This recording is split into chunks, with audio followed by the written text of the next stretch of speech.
maintain conveyance channels, water control structures, and procedures put in place to lessen the impact. When there is a hurricane or significant rain event, the city gets into response and recovery mode quickly after. Please stay safe out there.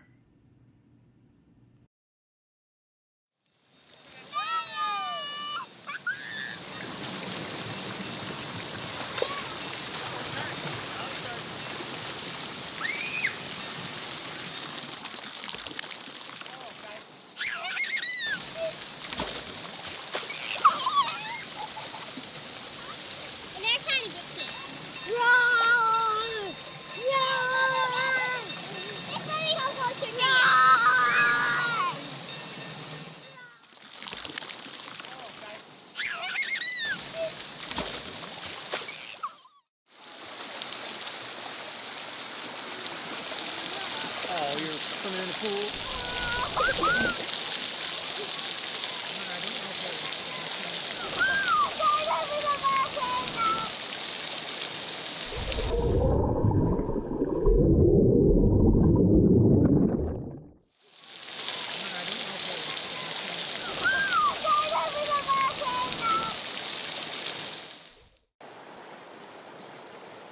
Oh my gosh, this is gonna be great!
Good evening, everyone. It's good to see you all. Today is Tuesday, October 24th, 2023. It is 6 p.m. We are in City Chambers, and I call the City Commission regular meeting to order.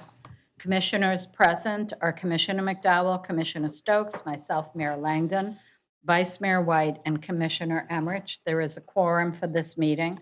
Also present are City Manager Fletcher, City Attorney Slayton, City Clerk Faust, Recording Secretary Powell. I see Police Chief Garrison up in the back, along with Fire Chief Titus.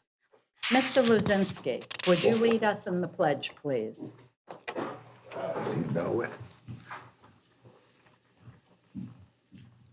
Pledge allegiance To the flag of the United States of America and to the republic for which it stands, one nation, under God, indivisible, with liberty and justice for all.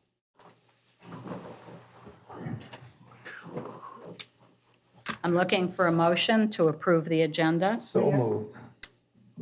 Do I hear a second from Commissioner McDowell? It was sort of a jump ball there. I'd like to make an amendment to the motion. Go ahead. I'd like to see if we could move item 5E and 5F to before the consent agenda.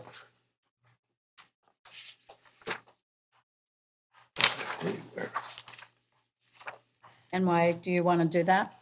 Because those people are here, and we've got a few things on the agenda just for them to be able to do their business and move on.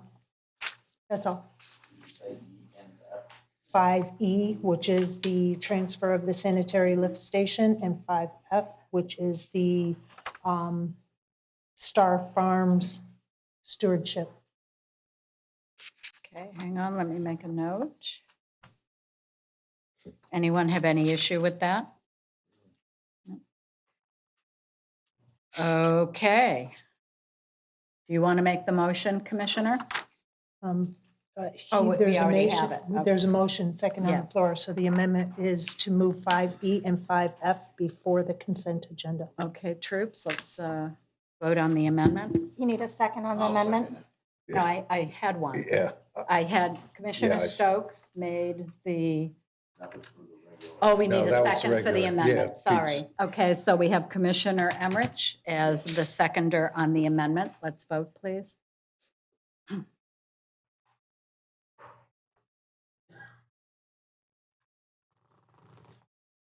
And that motion passes 5-0. I'm looking for a motion to approve the agenda as amended. Already on the floor, ma'am. We just need to vote on it as amended. Okay, let's vote. And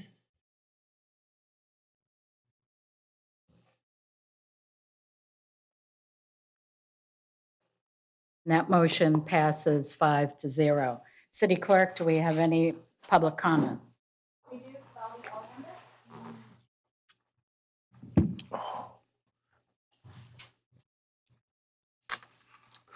Good evening. I am Valley Hollander. I come here in peace, and I am not a criminal. I have dignity, please respect it. Langdon, I'm instructing you to remove the policewoman. Is she gonna sit here? Please do it. Sir, you know our policy on that. Doesn't apply to me. There is no consent to you treat me as me treated. I'm not a criminal. In 1960, psychologist Stanley Milgram conducted a series of the studies on the concept of obedience and authority. Key takeaways from the Milgram experiment. First, the goal of the Milgram experiment was to test the extent of humans' willingness to obey orders from authority figure. In this experiment, there was 3 people. Authority figure, number 1, there was participant who was told to do something. He was random taken from the street. And the actor who sit in the room, actor was not in the vicinity of the participant. So, participant was told by the experimenter, which is authority figure, to administer increasingly powerful electric shocks to another individual from 15 volts to 450 volts. Unbeknownst to the participants, shocks were fake. An individual being shocked was an actor. The majority of participants obeyed, even when the individual actor being shocked screamed in pain. The experiment has been widely criticized on ethical and scientific grounds. You can Google, there is the book as well. I prepare what I call ratio, which is the city budget versus how many people live currently in the city. For example, if the budget is 100 million and the 50,000 live, the ratio is 2.000, is 2,000. Okay. So in 2014, the ratio was $2,838 per capita. That's one citizen, one people who live here. This is the second highest. First highest was in 2007. It was 3,241. So we're heading wrong way, and I wish you listen to the people instead of listen to the authority. Thank you, sir. Any more public comments, City Clerk? Okay, let's move on to announcements. Item 23-0447. City Clerk, would you read those, please? The current vacancies for the following boards and committees include the Art Advisory Board, Audit Selection Committee, Charter Review Advisory Board, Citizens Tax Oversight Committee, Environmental Advisory Board, Parks and Recreation Advisory Board, Planning and Zoning Advisory Board, Veterans Park Advisory Committee, and Zoning Board of Appeals. The upcoming expirations for the following advisory boards and committees: Joint Management Advisory Board, one Northport resident to serve on the Citizens Advisory Committee and the Citizen Oversight Committee for School Facility Planning. And if anyone would like more information, please see the City Clerk's office. Thank you. Thank you for that, City Clerk. Now we're going to go a little out of order. We will start with 5E, Resolution Number 2023-R-80. City Clerk, would you read this by title only, please? Resolution number 2023-R-80, a resolution of the City of Northport, Florida, accepting the transfer of certain sanitary sewer lift station and wastewater infrastructure improvements and associated warranties in Village E of Welland Park, providing for incorporation of recitals, providing for filing of documents, providing for conflicts, providing for severability, and providing an effective date. Thank you. City Manager, this is your item. Thank you, Madam Mayor. We ask that you adopt resolution number 2023-R-80, which includes the West Villagers Improvement District's proposal for the conveyance and the city's acceptance of one sanitary sewer lift station and related facilities located in Village E, and the furtherance of the wastewater infrastructure improvements. Warranties have been provided by WVID by the contractor for the construction of the lift station, and those warranties will be assigned to the city as part of the lift station conveyance. I'm happy to answer any questions you may have. Thank you for that. I'm opening up the floor to commission questions. I'm not seeing any. City Clerk, do we have any public comment on this item? Then I'm closing this public hearing and requesting a motion. Make a motion. Go ahead, Commissioner Emmerich. Move to adopt resolution number 2023-R-80 as presented. Second. We have a motion on the floor made by Commissioner Emmerich, seconded by Commissioner Stokes, to adopt resolution number 2023-R-80 as presented. If there's nothing more to that, let's vote.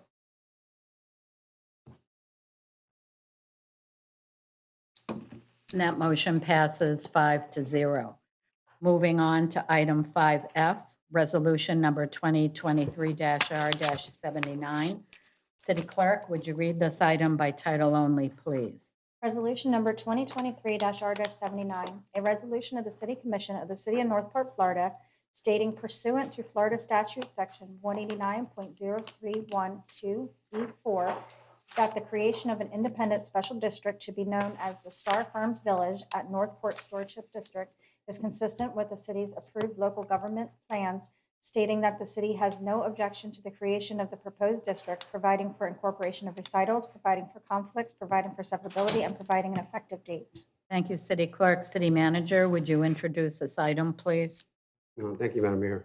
Four Star USA Real Estate Group has submitted a request to the City of Northport, and it states that the Stewardship District will finance, construct, and/or maintain major public infrastructure projects, including transportation, utilities, and stormwater management, to serve the future development of the approximately 2,086 acres currently under Four Stars ownership. Staff is prepared to answer any questions you may have in your decision-making.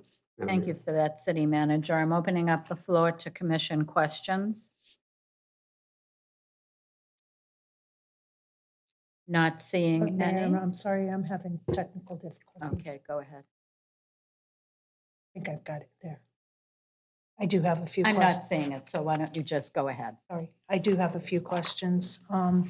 I sent a list of them to the city attorney, and I do apologize on the very short notice, but it was a very long document to read. My first question has to do with the word commission. Usually when I see the word commission, I immediately assume it's speaking of us, the commission body of the city of Northport. But there's a few locations that just say the commission, and it doesn't really dictate who that is, and it's not defined in the document. Lines 175, line 1335, and line 1746. So I'm curious as to who the commission is referencing. And also there's one where it says the commissions, plural. So I am hopeful that maybe city attorney or somebody could answer those questions about commission. Yes, it would be city attorney. I think you addressed this issue in a previous meeting, so go ahead, please. Thank you, Mayor. Actually, Jonathan Johnson, counsel for the proposed district, is here and can speak to the language in the legislation. If there's any additional question following his comments, I'll be happy to provide clarification. Okay, thank you for that. Thank you. Jonathan Johnson with the law firm of QTech Rock LLP on behalf of Four Star. I appreciate the opportunity to be here with you. I did have an opportunity to review your questions, Commissioner McDowell. So the word commission, and I'll just hit some of those line items, is used in varying degrees. For example, in line 175, it's a lowercase word commission, and it's a part of a listing of generic variety of governmental bodies who could serve as a successor in the unlikely event that the stewardship district were to be abolished. So that if the city commission chose to step into that role, that could be the city commission. If the county commission chose, it could be the county. It could be a commission established by the state of Florida.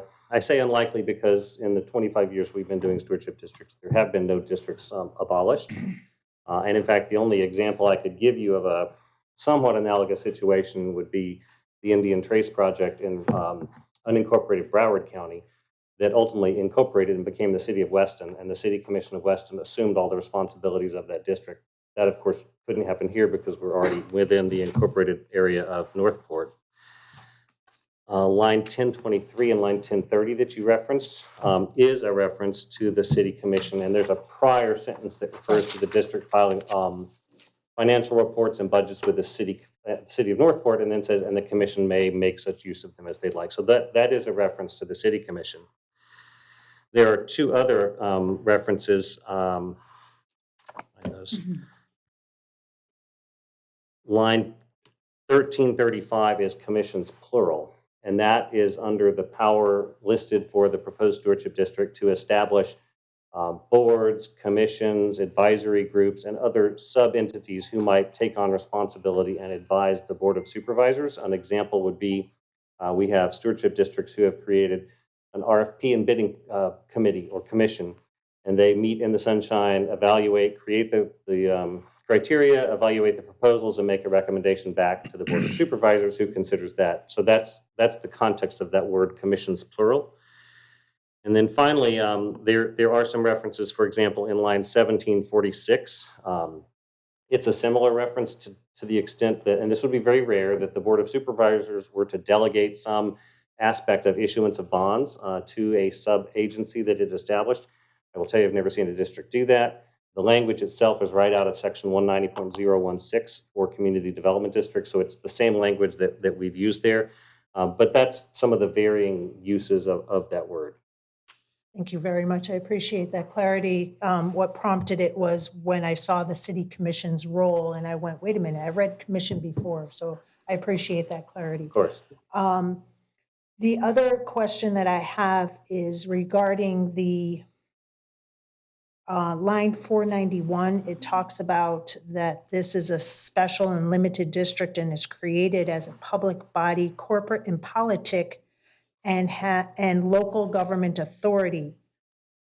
So this district is going to have local government authority? Well, it's a part of a statement of legislative intent because the district, as all special districts, will be a local government. We've been very clear, and I'll point you to lines 90, 124, 385. Lines 90, 124, 385, 395, and 400. And each of those are varying references to be clear that the stewardship district, if established, is still subject to the regulation of the city of Northport. Your comprehensive plans apply, your building codes apply, your zoning ordinances apply.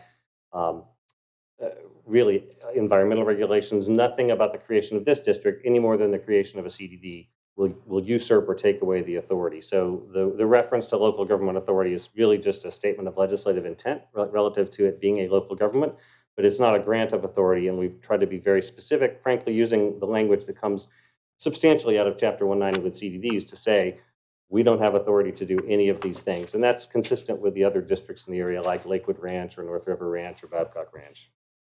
And I appreciate that. I was reading everything, all the other lines that you had mentioned.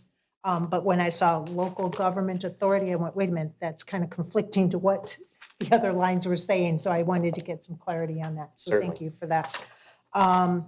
So its charter, I would assume, is Is the special act. the special So, act. and that's, I think, around line 591. I have to double check that, but 511 establishes the special act as the charter for the district.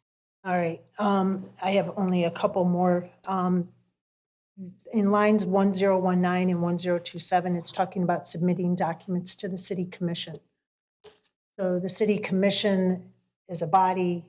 I'm curious, how does that look from staff's perspective? You know, does it go to the city clerk and then to the commissioners? How does it get on the agenda if we need to discuss it? How does that look from the city's perspective when you get those documents?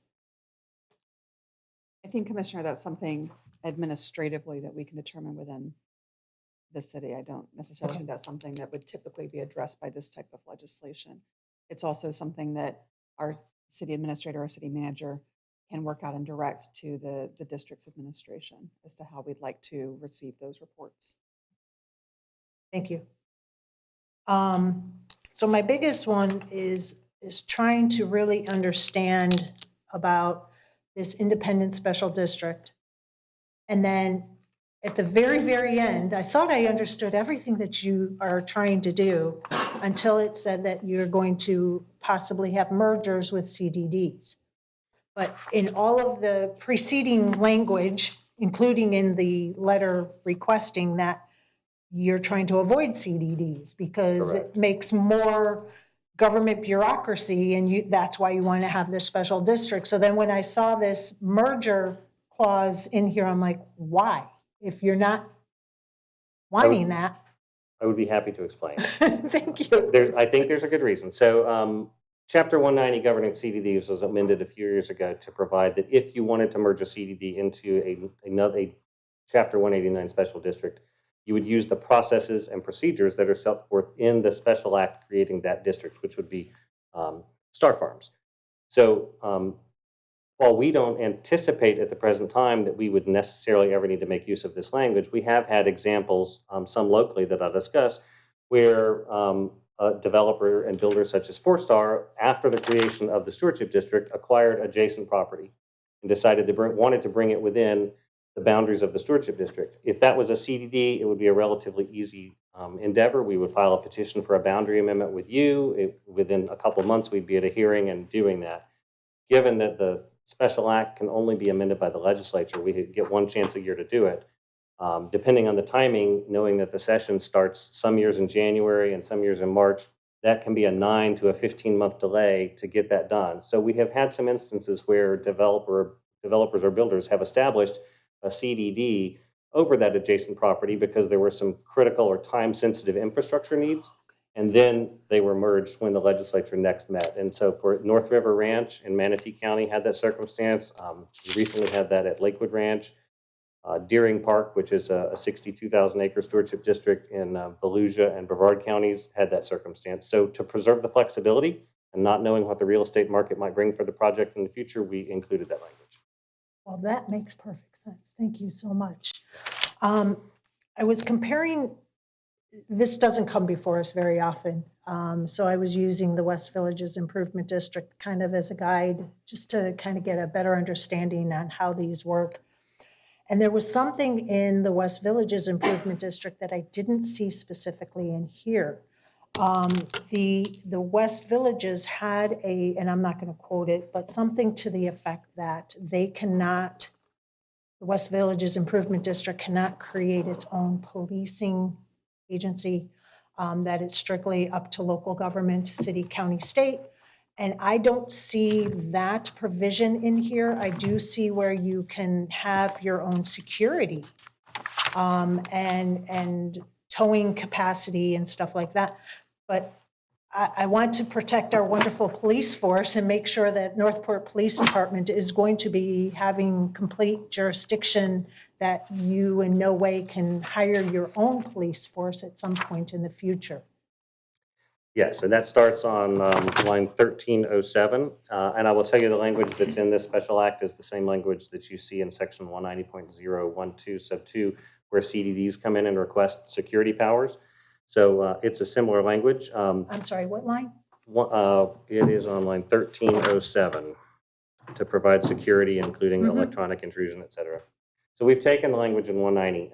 I will tell you that certainly my interpretation of that language, I certainly defer to Amber, is that that does not allow districts to get into the law enforcement business. The Attorney General has a series of opinions out there that says that special districts are only and strictly construed to have the powers that are explicitly laid out in their act. So we only have security. We don't use the word law enforcement. We don't use sheriffs or any other general police power language. So I think we're covered in the same way that you're covered with a Chapter 190 CDD, because that language is right out of 190.012. I just, when I saw in line 1310 that it's an increased level of service, you can contract for an increased level of a service above and beyond like security. That's what made me go, wait a minute, we have our police department. Well, and that's intended. We have some projects that have contracted with the local sheriff's office for, off-duty officers to come in and provide patrols on certain evenings or at certain events. So that's intended to facilitate that kind of activity. So you're going to contract with the sheriff's department, not Northport PD? Well, in this instance, it would be Northport PD, my apologies, Okay, but yes. gotcha. The other thing had to do with school buildings, and sale or donation of property to the schools. And it kind of made sense why it was in the West Villages Improvement District that the commission had to approve any sale and donation of that property, because it's could be like commercial property or parkland property that gets donated to the school that is part of their development. And I'm curious why that donation is not coming before the commission, because we want to make sure we're preserving our commercial base and our parkland that is Sure. part of the development. Candidly, the line beginning on 1303 to provide school buildings and related structures which may be leased, sold, or donated to the school district for use in the educational system when authorized by the district school board. We also pulled out of 190.012 sub 2, which is the same language that a CDE would get if it were going to finance and otherwise construct. Now, I will say, I think you still have that regulatory authority, because any land use changes have to come before you. We can't change the zoning on a property, the comp planning. So I think the protections built in to ensure that you are in charge of how land is used within the district would apply for a facility that's going to be a school as much as it would for a waste management facility or a park or additional single-family residential. Thank you very much. I think they just went a little bit further to make sure it was clear that the Sure. commission will approve that. So thank you for those assurances. I believe that is all the questions I have on that. So I do appreciate the time. Thank you very much. Commissioner Stokes. Yeah, I really don't have any questions except to say that this stewardship district is very, very similar to what we have in Welland Park, although I must admit the Welland Park one is about 20 years old, antiquated, and this is much more like some of the newer stewardship districts that are established. They clear up a bunch of little stumbling blocks that we in Welland Park have experienced. So this is a pretty good agreement. I mean, it really addresses all the same stuff, will make it much easier to deal with as a city. And, we look forward to seeing this move forward, at least in my estimation. This is a nice agreement. We look forward to working with you on a continuing basis. So are we all set? I don't see any other lights on. So, City Clerk, do we have any public comment on this item?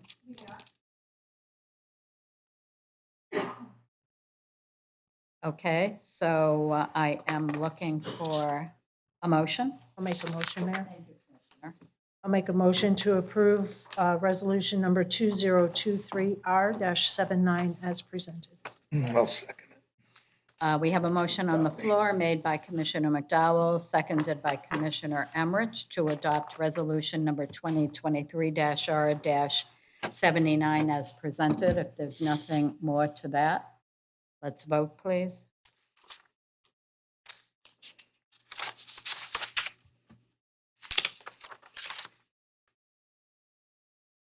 And that motion passes 5-0.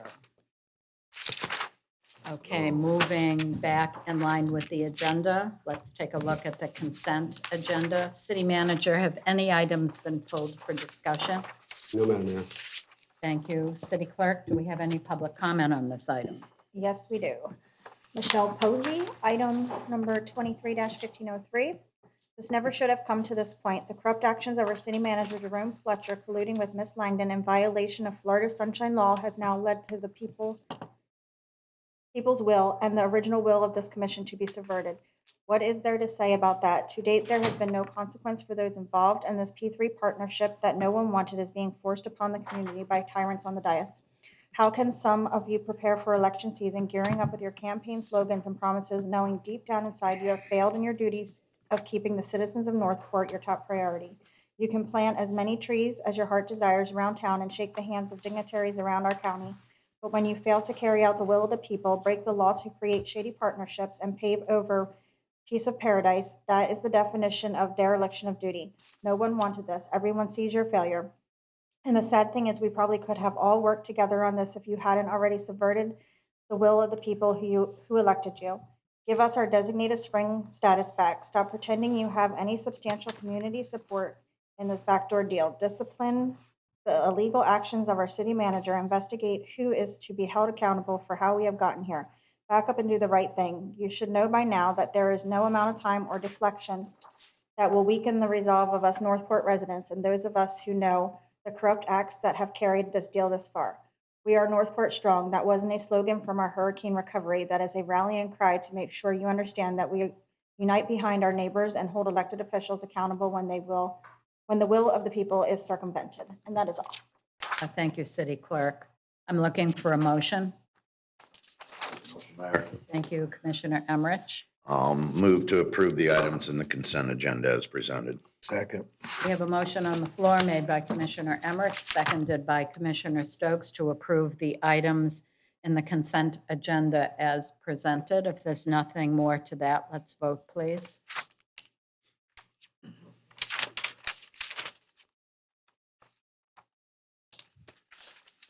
And that motion passes 5-0.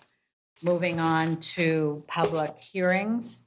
Ordinance number 2023-15. City Clerk, would you read this by title only, please?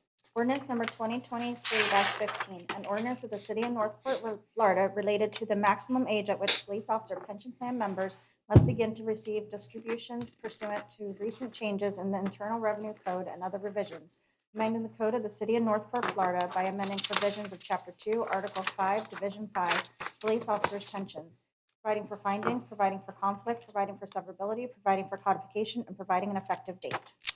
Thank you, City Clerk. City Manager, this is your item. Thank you, Madam Mayor. At its October 10th, 2023 regular meeting, the City Commission heard ordinance number 23-15 and continued the ordinance in second reading to October 24th, 2023. The staff reviewing the language of code and this code prior to second reading. The city attorney has reviewed the ordinance and made the following revisions for second reading. Reference to code in lines 138 and 151 were revised to specifically reference the Internal Revenue Services Code. The section 1.02 was added to state that the ordinance exemption from Florida Statute Section 166.0414C, as this ordinance is required for compliance with federal or state law or regulation, a business impact estimate is not required. We're happy to answer any questions you may have, ma'am. Thank you, City Manager. I'm opening up the floor to commission questions.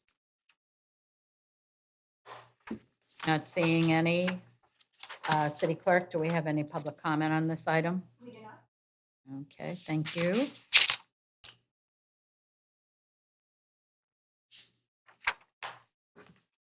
So I am closing this public hearing and requesting a motion. Make a motion, Mayor. Thank you, Commissioner Emmerich. Move to adopt ordinance number 2023-15 as presented.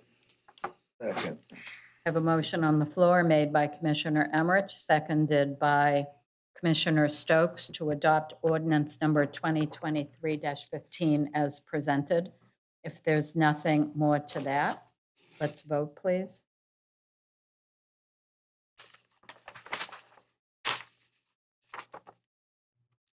And that motion passes 5-0.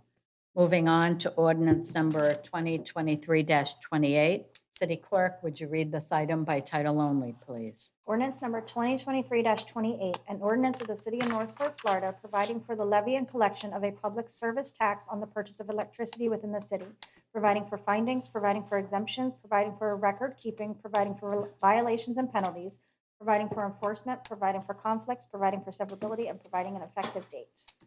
Thank you, City Clerk. City Manager, this is yours. Thank you, Madam Mayor. During the commission meeting, special meeting on September 21st, 2023, the commission adopted resolution 2023-R59, which was the final non-district budget for fiscal year 23-24. This final budget included an increase of 10% to a 10% rate for electric public service tax on April 1st of 2024. This resolution is this ordinance is in alignment with that budget adoption. We're happy to answer any questions you may have. Thank you, City Manager. I'm opening up the floor to commission questions.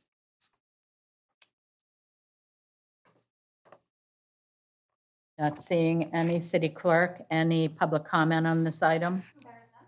Thank you. Then I'm closing this public hearing and requesting a motion. I'll make it. Go ahead, Commissioner I Stokes. Move to adopt ordinance number 2023-28 as presented. Do I hear a second? Second.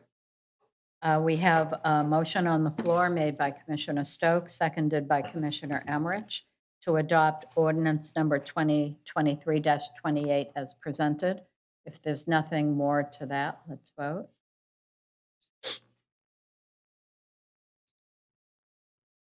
And that motion passes 4-1. Commissioner McDowell, you're dissenting. Do you care to comment? I think I've said it before, but I'll say it again for the record. I do not agree with increasing the FPL electric tax to 10% to balance the general fund budget. Thank you, Commissioner. Moving on to petition PLF-23-088. This is a quasi judicial hearing. City Clerk, would you read the petition title and swear in those wishing to provide testimony, please? PLF-23-088, consideration of petition number PLF-23-088, Welland Park Golf and Country Club Phase 2 replat. Can everyone wishing to provide testimony please stand and raise your right hand? Do you swear or affirm that the testimony you're about to provide is true and accurate to the best of your knowledge, so help you God? Thank you. Thank you for that, City Clerk. To my fellow commissioners, do you have any ex parte communications on this matter? Commissioner McDowell? No, ma'am. Commissioner Stokes? Not I. Not for me. Vice Mayor White? Nothing. Commissioner Emmerich? No, ma'am. Thank you. City Clerk, do we have any aggrieved parties? Okay, then let's move on to presentations, 20 minutes each. We'll start with the applicant.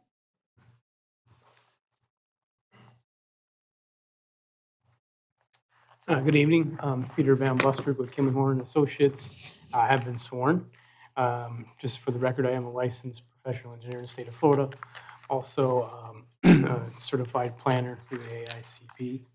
I am here tonight representing Lennar Homes on this replat of what we call Welland Park Golf and Country Club Phase 1. The original plat was a series of tracks that created lake tracks, golf course tracks, and then future development tracks. This replat does change some of the lake tracks a little bit, But mainly what it does is plat 230 lots on tracks that were just left as tracks in the original plat. It's pretty straightforward. I think staff will have a presentation as well, but I'm here to answer any technical questions that you might have regarding the plat. Thank you for that, sir. Staff?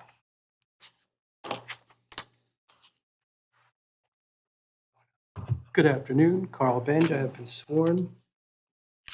Apologize, give me 1 second.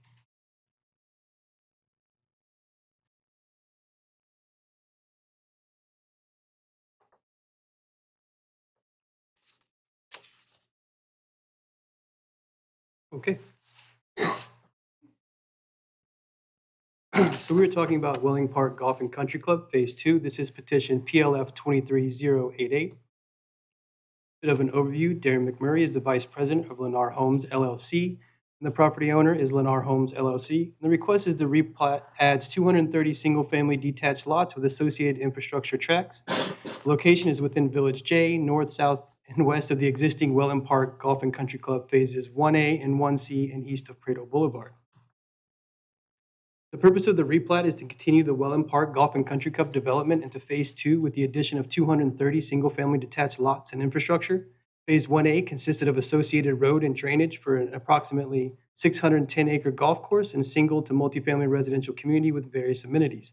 Phase 1C is approximately 33.88 acres in size and includes 62 dwelling units in the form of single-family detached lots.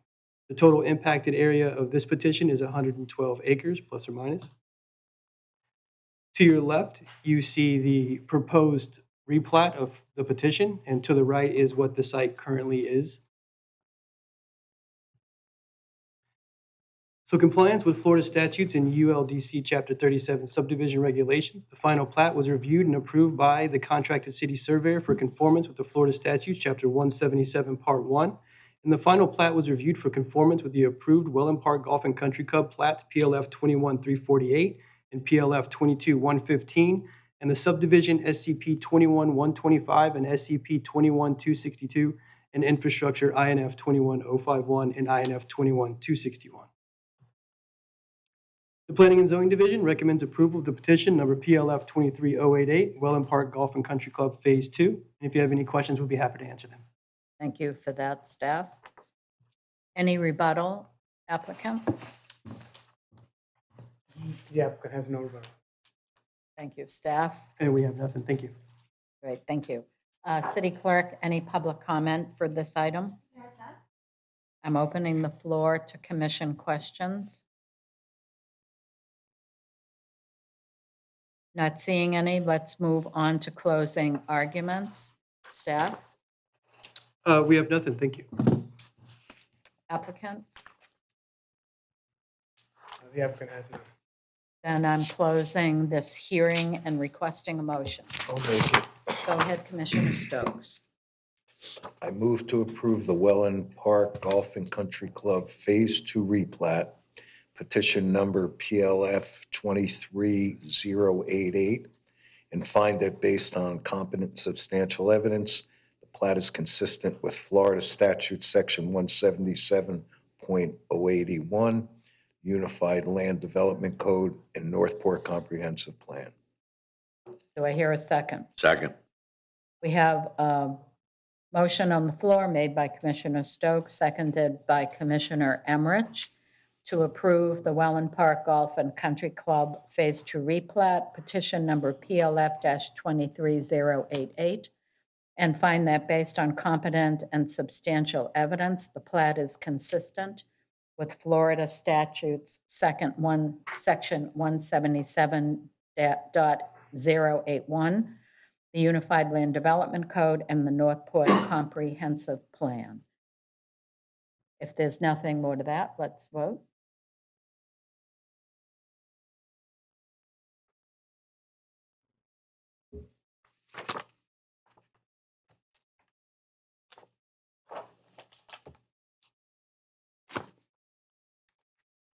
And that motion passes 5-0. Thank you. Moving on to resolution number 2023-R-67. This is a quasi judicial hearing. City Clerk, if you would read the resolution by title only and swear in those wishing to provide testimony. Resolution number 2023-R-67, a resolution of the City Commission of the City of Northport, Florida, vacating a portion of the rear maintenance easement for Lot 5, Block 1607, Port Charlotte, 32nd subdivision, providing for findings, providing for recording, providing for conflicts, providing for severability, and providing an effective date. Can everyone wishing to provide testimony please stand and raise your right hand? You swear or affirm that the testimony you're about to provide is true and accurate to the best of your knowledge, so help you God. Thank you. Fellow commissioners, have you had any ex parte communications on this matter? Commissioner Emmerich? No, ma'am. Vice Mayor White? I just had some general questions during my agenda briefing about the permitting process. Thank you for that. None from me. Commissioner Stokes? None. Commissioner McDowell? None. Okay, then let me ask City Clerk, do we have any agreed parties on this matter? We do not. Then let's move on to presentations. Applicant?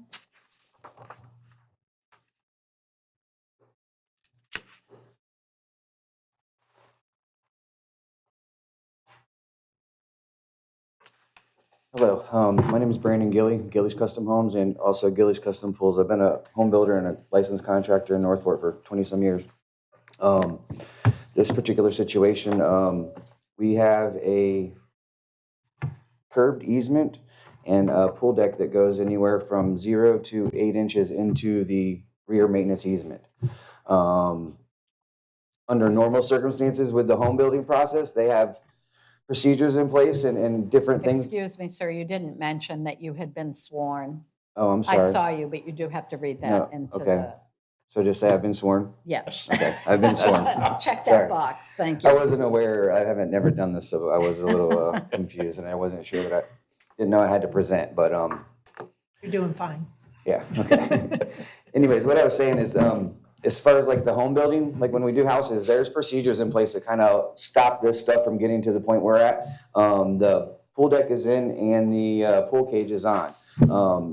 And now we're being held up and the homeowner's been sitting, for 4 months not being able, sitting there staring at a pool and they can't move forward because we had to go through this process.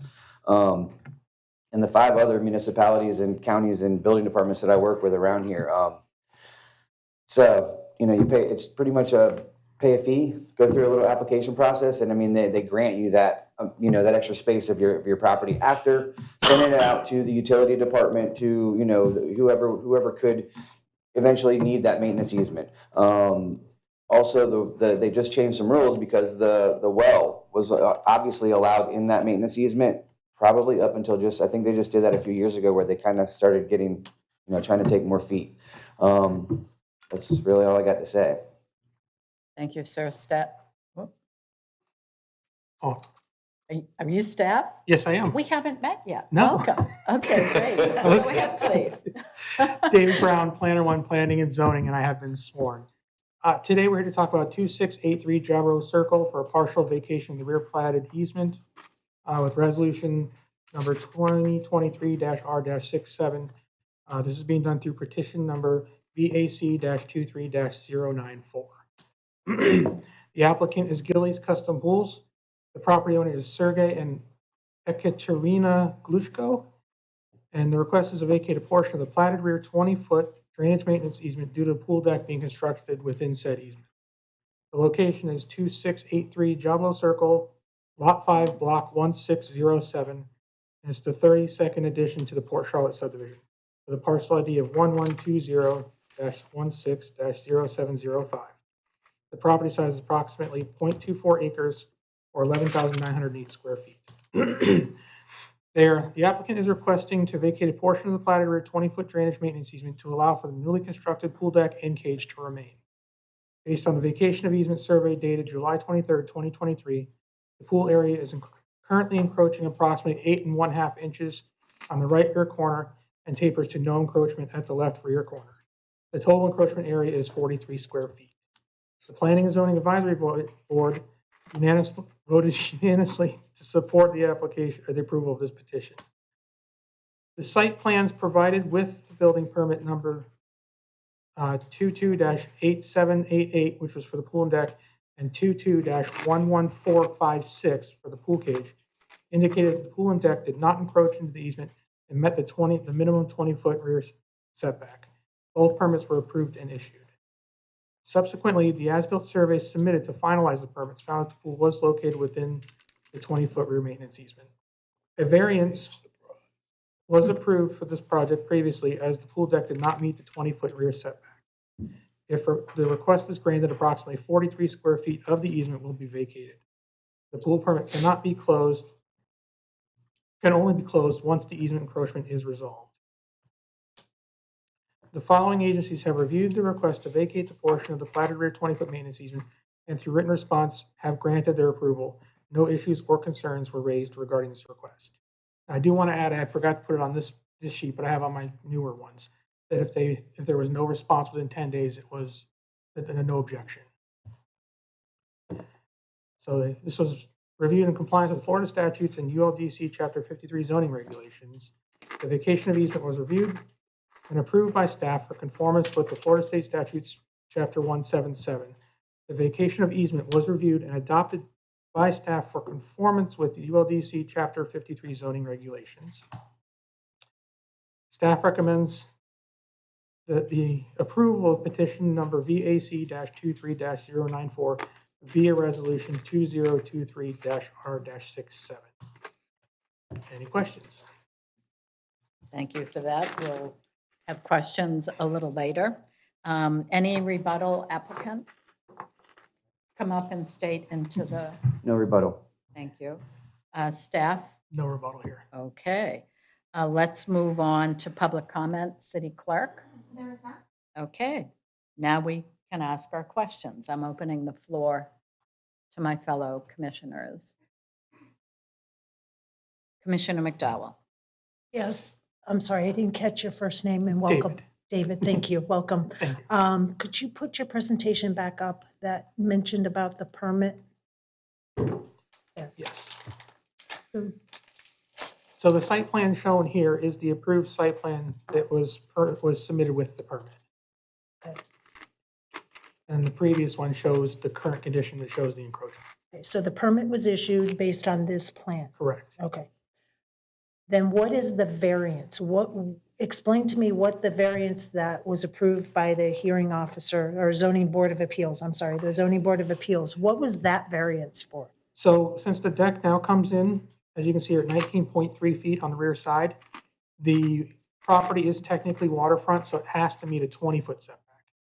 If it was just a drainage ditch, it would only have a 10-foot setback. But since it's actually waterfront, because it retains water for more than 6 months of the year, it has to meet a 20-foot setback. So they got the variance for the 19.3 feet. So by them asking for the variance for the setback, Mhm. it's separate than the vacating of the easement. Correct. And I'm curious, and I don't know if you would know this, maybe Mr. Gilly knows this, how did it go over that little bit? And I would assume, Yeah, that was a subcontractor error. thank you for that. Are you That's all the set? questions. Okay, I'm not seeing Thank you. any other lights on, so we'll go on to closing arguments. Staff? I have none. Applicant? None. Great, thank you. Then I'm closing this public hearing and requesting a motion. I'll make a motion, Mayor. Thank you, Commissioner. Move to adopt resolution number 2023-R-67 as presented. Second. We have a motion on the floor made by Commissioner Emmerich and seconded by Commissioner Stokes to adopt resolution number 2023-R-67 as presented. If there's nothing more to that, let's vote, please.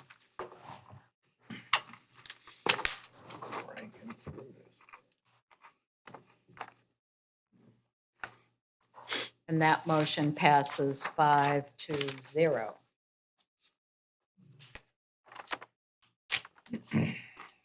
Okay, so double check me, City Clerk. Next item is 23-1548.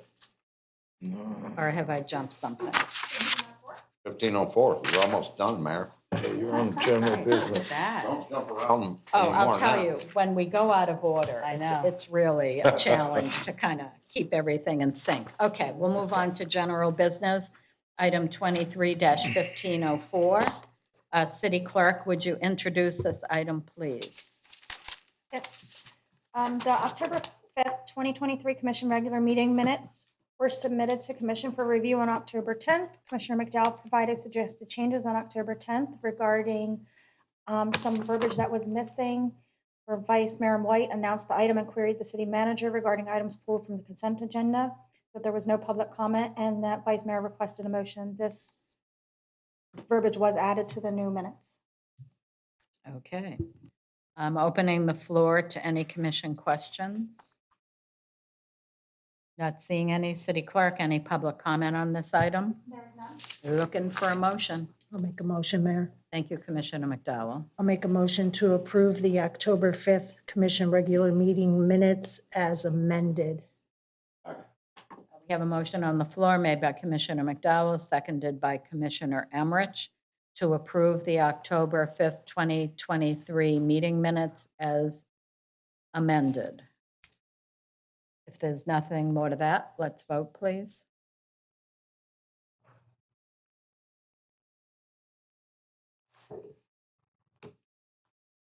And that motion passes 5-0. Item 23-1548, City Manager, this is your item. Thank you, Madam Mayor. This is 23-14-1548, discussion and possible action regarding a temporary moratorium on affordable housing under the Live Local Act. This item was submitted by Commissioner Stokes, and after he submitted and prior to this meeting, we did, as a staff and team, submit you a memo for your consideration, sort of outlining some of our perspectives. We hope that you read that and will take it into consideration as any impacts to the ULDC timeline based on other challenges that we are facing within the department, but we're happy to answer any questions regarding that memo or to help you in your decision-making process tonight. Thank you, City Manager. Commissioner Stokes, would you like to speak to this item? I would. The reason I asked for this item was because of my concern that under the Live Local Act, my concern is that with the utilization of really commercial mixed use and industrial zoned properties that we're planning under our ULDC rewrite, there is a significant portion of the land in our city which we're proposing to rezone for the purpose of developing non-residential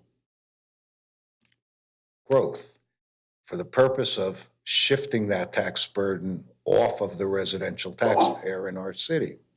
And my concern is that this Live Local Act allows any developer to come in and without any public hearings, without the commission's approval or disapproval, to simply administratively develop these properties for affordable housing. And make no mistake, we need affordable housing in our city, as do we need it everywhere in this country. But there's an abundance of residentially zoned property in our city, and to take precious land and allow residential development on property that we desperately need to develop non-residential tax revenues on, I find outrageous. I take issue with this state law, and so it, prompted me to want to see if there wasn't anything we could do as a city to prevent this. And it's exasperated, in my opinion, by the fact that we're talking about rezoning a significant portion of our city, creating a lot more mixed use, 1, 2, and light industrial. All of this land becomes target for affordable housing. Not to say that it will, but we've been the workforce housing city for Sarasota County forever. And while we need affordable housing, I would hate to see Northport become the affordable housing city for Southwest Florida. And especially when we so desperately need non-residential tax revenues. So, you know, city attorney, we made an ask, and city attorney and her staff provided some good insight as to how a 6-month to 12-month moratorium might take place in order to allow us to figure out how our ULDC rewrite and our comp plan is affected or can affect this Live Local Act. How can we protect our city? And staff issued a memo which basically highlighted concern, which is that if we focus on the process of creating a moratorium, we are going to, without doubt, delay the ULDC rewrite, as well as really create some hurdles for some of the development projects that are in the hopper and in the pipeline. And I do appreciate that is a concern. You know, I guess, you know, while I do appreciate how important it is to get this ULDC rewrite done, I'd like to see it done right. And you know, I don't know if there is opportunity to go outside our staff, both, both departments, legal as well as neighborhood services, to look for assistance here. I don't know if moratorium's the right direction, even because it does just buy us time. But what I was hoping today to hear, and hoping in a memorandum form by staff, is what assurances does this commission have and our city citizens have that we aren't just exasperating a bad situation? You know, we're asking all our citizens to support this rezone. And I do believe rezoning this city is important. As we've had previous discussions, activity centers alone do not produce enough non-residential development to take us from 8-9% to 18-20%. My fear is that we're setting ourselves up to lose some valuable land by rezoning it only to make it a target for affordable housing developers. So I'm looking for staff to give us some comfort as to what it is our ULDC rewrite and comp plan can do to protect our city from this, because it gives reason to pause and think about what we're doing here. And so far, I haven't heard anything that gives me any comfort that we're going to be able to prevent, you know, what could be a significant loss of precious land to affordable housing in our city. And you know, I've said it before, this is, to me, a hill to die on. If I had my druthers, I'd sue the state, but I don't, okay? And that's really how I feel, and I'm not afraid to say it. And I appreciate we need partnerships with county and state and everybody else, but this is our city, and we're asking the people of this city to support this rezone. And I would love to hear what it is we're going to do to protect our property. So. Thank you for that, Commissioner. Commissioner McDowell. Yeah, Commissioner Stokes, I want to thank you. You beat me to the punch.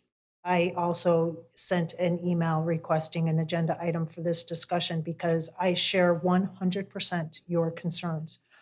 This ULDC rezoning is going to open up the city to have more availability, to have affordable housing in areas that we are trying to create a larger tax base. That's how this has been touted since day one, to increase the tax base.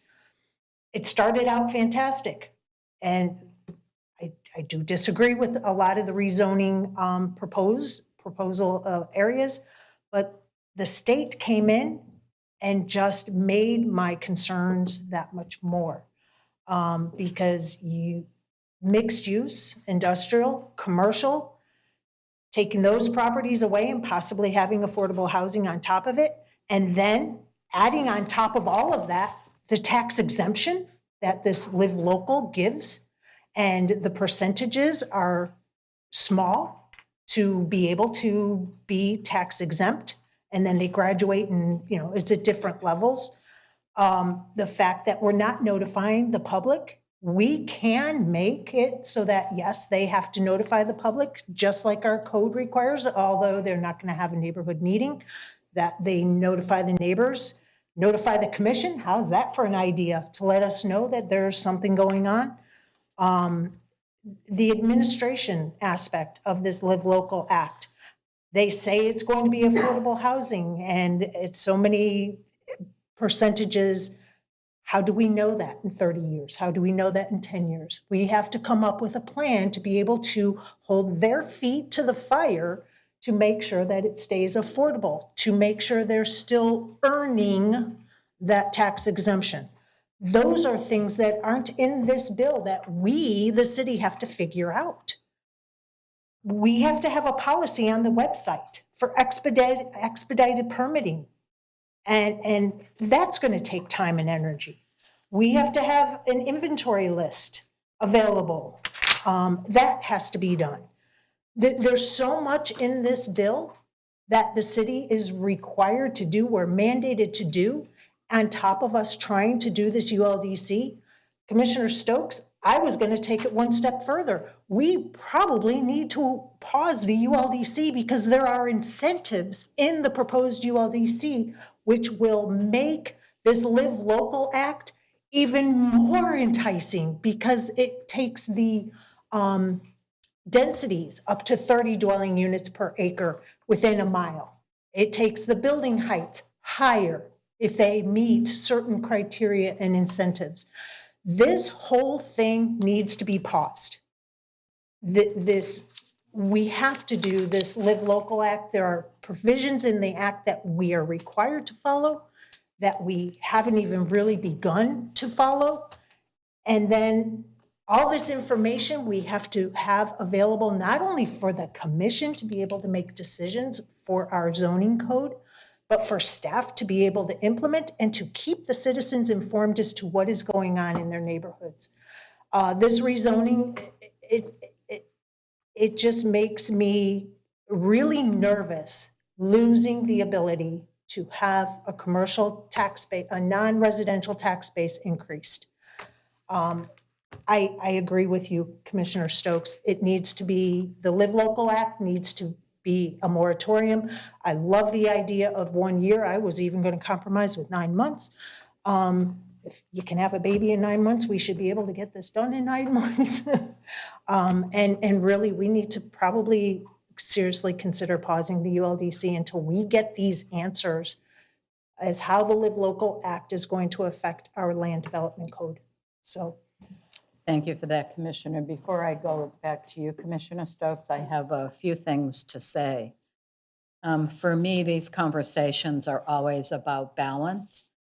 We've talked a lot in the past about the fact that only 8% of our land use is currently allocated for all things commercial. And we know that experts in this field recommend a minimum of 20% of your land use to be commercial in order to be able to balance your budget. Indeed, when I saw that the city was only 8% commercial and where we were headed 4 years ago, that's what really motivated me to run for this commission, because I saw the future progression of where the city was headed, that 25, 30, however many years in the future, we're built out, that the then commission and the then residents of this city would be living with a city budget that was really not sustainable without dramatically hiking property tax, AKA the millage rate, cutting services, and or selling off park and conservation land. None of those options are acceptable to me. I appreciated City Attorney's take on how we might approach this. I think 12 months is the right time frame. It was certainly the maximum that city attorney recommended as a way to perhaps avoid some trouble with the state. I would be hoping that 12 months would take some pressure off of staff regarding the ULDC. I would never support pausing the ULDC. I think we can finish that work with an eye to how our evaluation might go of the impact of a moratorium and how we might better address the risks inherent in the Live Local Act to minimize or try to control potential impact. I would also be supportive of outsourcing that evaluation. I would be supportive of paying for that evaluation to be done. Again, it's all about balance, and affordable housing is vitally important. And the city of Northport has a really good track record of addressing that. I mean, we have several facilities that are income controlled. I think we have something like, and Lori, you might correct me if I'm off base, I think we currently have about 950 sort of income controlled units with a couple more in the queue. We've done a good job with that. One of the goals of the rezoning, yes, it is to expand our commercial footprint, but it's also to introduce different housing types into the city that would provide lower price points on the market rate side. Right now, we're a single family housing that is the most expensive for housing for people to buy, and having other styles of housing that are of light density provide options for people wanting to come here to live and work. So I'm supportive of a moratorium. I understand the pressures that might provide on staff. Again, I'm way willing to go out and hire help to help us quickly complete an evaluation of the moratorium and to provide recommendations of how we might modify our ULDC to better protect us. So I guess that's pretty much all I have to say. And also thank you to Commissioner Stokes for bringing this in front of us. These are vital issues. I totally appreciate that we're asking our residents to support rezoning,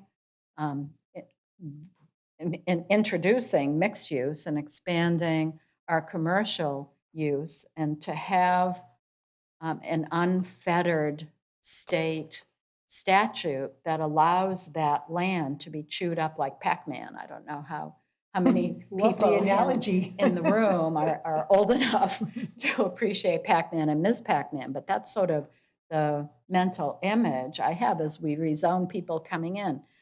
When I first read that bill, I was hoping that there wouldn't be a big demand for that. And I don't think the ink had dried on that bill. And we had 3 or 4 projects in the queue preempting commercial land. So my wishes and hopes turned into nightmare pretty quickly. Commissioner Stokes and McDowell, you've spoken already, so I'm going to jump you to go to Commissioner Emmerich and then Vice Mayor White, and we can come back to you. Yeah, I wasn't for this the last time, and I'm still not for this, and for different reasons at this point right now. The state legislature is going to a special session within the next 2 weeks discussing variable items, and I believe one of the items was the percentages to certain cities to where if you didn't have X, this was not allowable. I just think doing this now is jumping the gun prior to those legislative sessions. Also, we have things in the queue that are adamant about having that ULDC done on time. If that is not done on time, we may lose that opportunity. So I am not in favor of doing it now. Of doing a moratorium? Absolutely not. Okay. Not at this point. I would like to see how that legislative session pans out.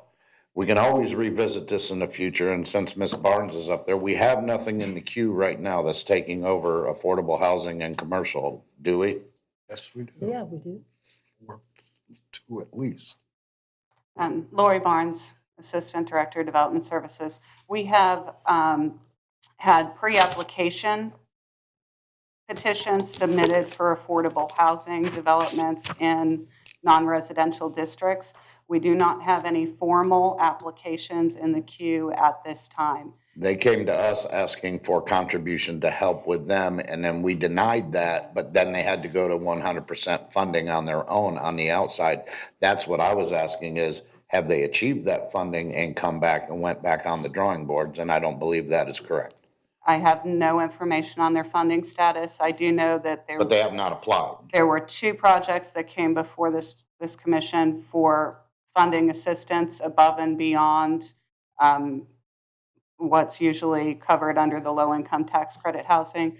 And we had, I believe, 2 other pre-application meetings for these types of projects. But we don't have any formal applications currently under review at this time. Thank you.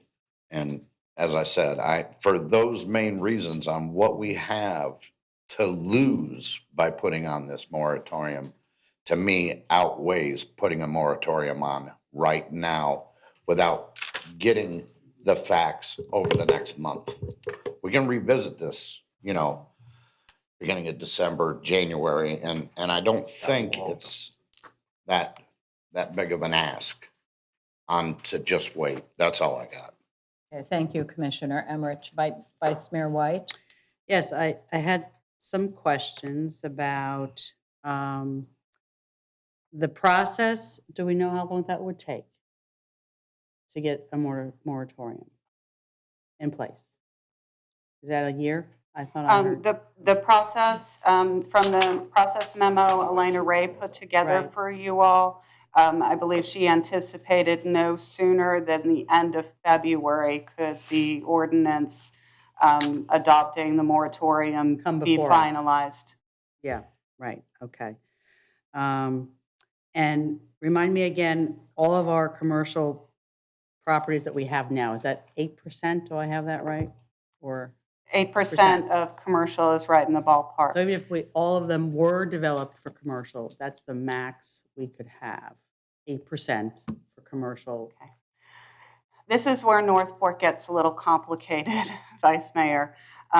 We have commercial designation, we have industrial designation, we have activity center designations that include a certain percentage of residential and a right. certain percentage of non-residential. And then we also have our village districts, which are the same scenario. They're mixed-use districts that include both residential and commercial. So we are working on the figures for the activity centers to bring forward to the workshop in November for you all, along with the updated rezoning map and how those anticipated build-out numbers may look if development occurs consistent with what we've been seeing in those activity centers in the past. Okay. I guess what I'm just trying to clarify is it's still, it probably won't go into the double digit, no matter how you slice it? Or is that just, this too far? Too much? I can tell you that we do have the potential to get to the double digits when we look at incorporating the additional acreages in the activity centers, the additional MX1 and MX2, and the additional industrial property that we have proposed on the zoning map out in the eastern area. Keeping in mind that in those mixed-use districts, we're proposing to cap percentages of residential development. And that cap, even if the Live Local Act projects would be allowed to progress administratively, that cap will need to be complied with, because the Live Local Act just says we have to allow these administratively. It doesn't exempt the developments from complying with all other applicable comprehensive plan policies and land development regulations, excepting as they're called out in the Live Local Act, which is regarding height and densities. Okay, all right. I was just getting to the fact that we have a limited amount of commercial land, even if we max it out. Our residential base is still like almost 60% or something like that. I just think, I appreciate Commissioner Stokes bringing this forward, but I just think this is a little too late. The rezoning of the ULJC, I know that's contentious with some people, but I see that as the only way to actually add something to our commercial base to have that option to have MX1, MX2, and get some commercial property that we can control. We can control that. Here, we're reacting to, yes, what our state legislators did, and who knows what's going to come down to on the pike, later, but we can control our rezoning. And those pre-applications that you just mentioned, would a moratorium apply to them since they've already put in their paperwork? A pre-application is an informal pre-application review. If we had received formal petitions, we would be required to process them, and then they would potentially, at the end of the moratorium, need to make modifications to comply with the new regulations. So if they submit their formal application prior to the moratorium going into effect, they would still have, that moratorium would still apply to them? It's my understanding from the city attorney's memo, yes, and perhaps the city attorney can speak to that a little bit more for you. Okay. Yes, that's right, Vice Mayor. One of the steps in the process that we have recommended is prior to the ordinance to adopt a resolution of an intent to create this legislation, which would provide a legal defense. for Okay. that effect. Oh, okay. All right. I think that's it for me. Thank you. I have a couple of follow-along questions, but let me ask my fellow commissioners, are you commenting or questioning? Both. Okay, then let me take everyone in order. Commissioner Stokes. First, just two points of clarity. Completing the ULDC for me is a high priority. I really do believe it does need to get done, but it does need to get done properly. That said, I don't think pushing it out to the middle of the summer is a wise thing, which is what Ms. Ray's memo indicated would happen if we pursued a moratorium.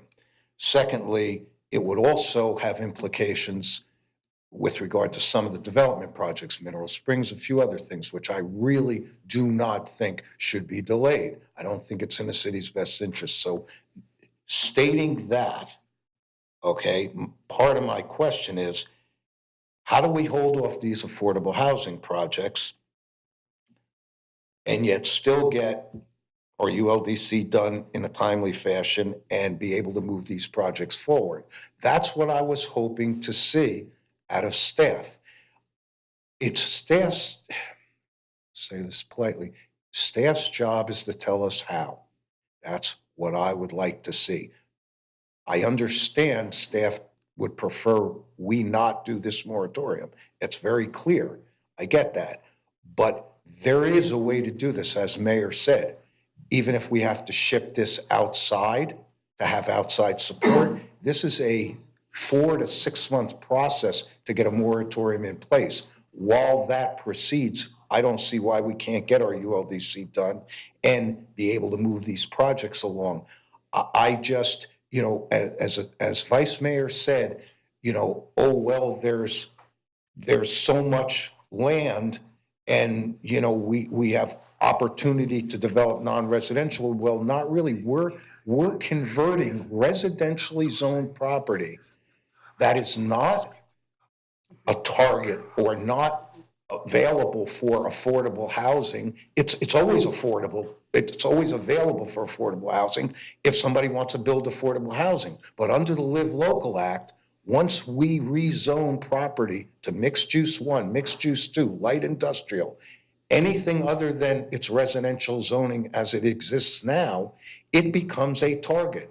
So with the limited land we presently have zoned commercial, you add all the new zoning that will become MX1, MX2, light industrial, you got a pretty sizable amount of land that was all rezoned or proposed to be rezoned for the specific purpose of developing non-residential tax revenue.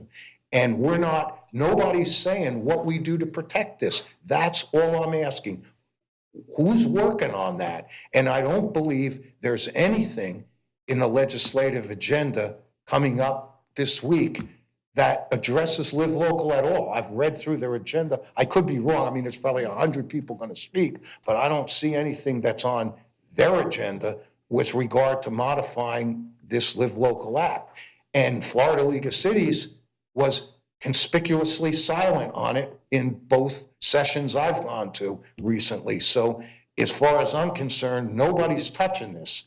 Okay, the Senate President jammed this legislation through. It's done. And it is going to have repercussions, I believe, to our city, unintended ones.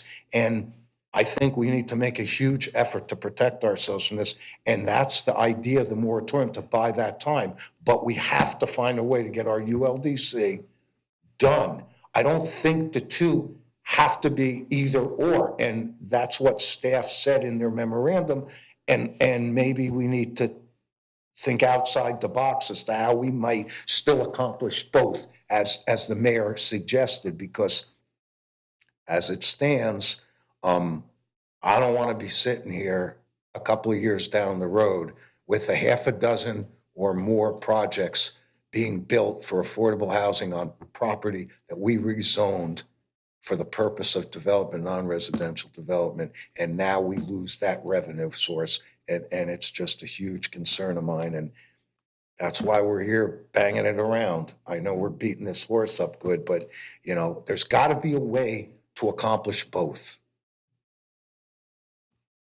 Thank you for that, Commissioner McDowell. Yeah, being on the Land Use and Economic Development Policy Committee for FLC, I have heard repeatedly there is absolutely zero appetite to revisit the Live Local Act at the state level. Zero. Regardless of what all of the cities are saying and wanting it to be revisited, there is zero appetite. We need to get this ball rolling for the moratorium. If the state does miraculously act and do something, we can stop our momentum. But if we don't start our momentum, 6 months from now, we're going to be right back where we are. And we're going to have all these applications in place. We have got to get the momentum going, get that moratorium in place. And I firmly believe that this can be done at the same time as the ULDC rewrite, using outside resources if necessary. The other cities have done a moratorium. The legislation is there, their backup materials are there, the FLC has resources available. I know each city is unique. You don't need to tell me about that, but we're not reinventing anything. We're kind of picking up where other cities have already done something. So it's not, I fail to see how this is even a 3-month process. I think we can do this by the end of the year. I think it's in our best interest to get this done sooner rather than later on this moratorium, because the state's not going to act. If they do, we can then pause it, stop it, drop the ball. The other thing is, I agree, Commissioner Stokes, this is a hill worth dying on. This is our home rule authority. And this isn't our home rule authority. This was given to us by the citizens of the state of Florida way before any of us pretty much got here. So we have got to make sure that we are using the tools that the citizens gave us in our state constitution, that the state keeps taking away from us.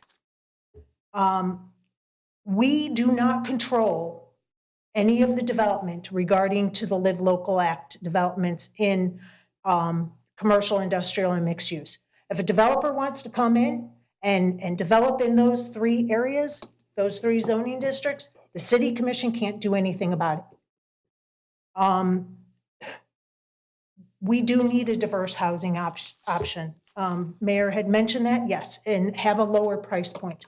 But so far, those developments that have been coming before this commission with those lower price points are in districted areas that have CDD fees and HOA fees. So how is that even affordable?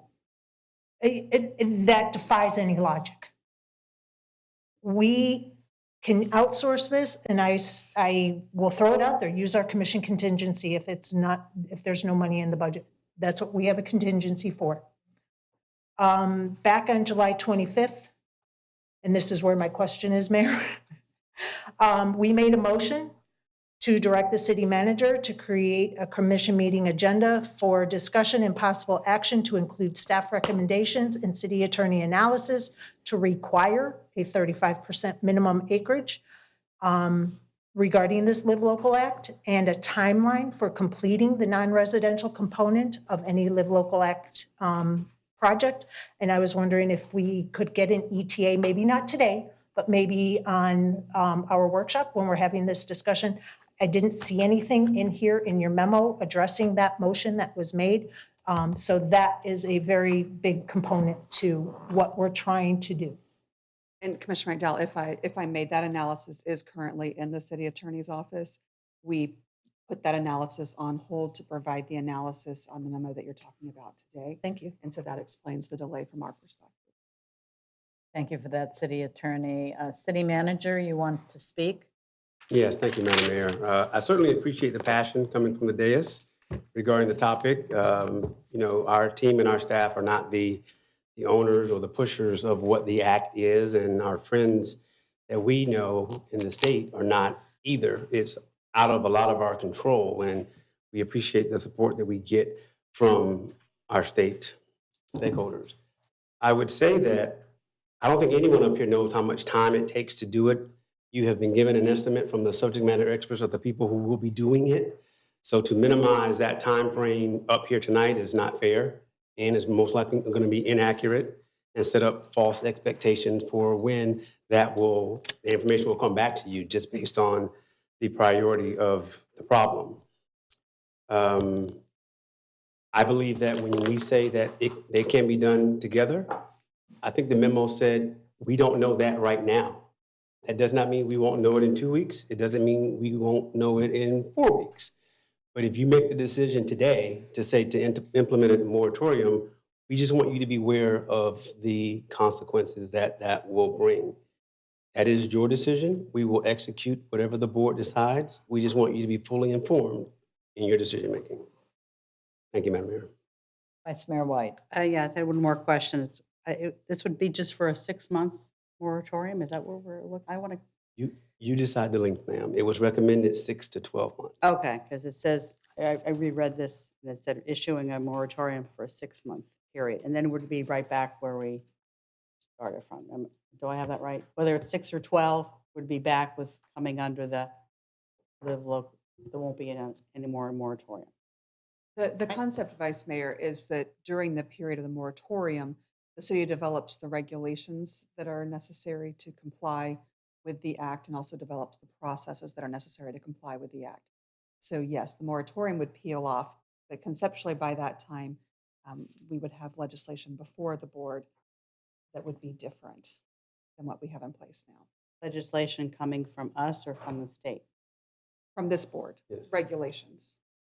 Regulations from this board and administrative processes on the manager's side. But the provisions of that Live Local Act would still be in play. Whether we have a moratorium, when that moratorium gets lifted, everything is as it was, except you are there, so to speak. Well, right? No, ma'am. The concept is the whole point of doing the moratorium is so that we as a city can adjust our own regulations and our own processes so that we can comply appropriately with the Live Local Act and still, do what we need achieve the goals that we need on the city side. Through the ULDC? Yes. Yeah. Yes. Okay. All right. Thank you. Commissioner Stokes. Could we City Manager, the memorandum from staff set out some timelines depending on whether we did or didn't move forward on this moratorium. Is it possible that within a short period of time, matter of a week, 2 weeks, know what our options are with regard to doing these things concurrently? I mean, getting this ULDC done is if not the top not the top priority, it certainly is right up there.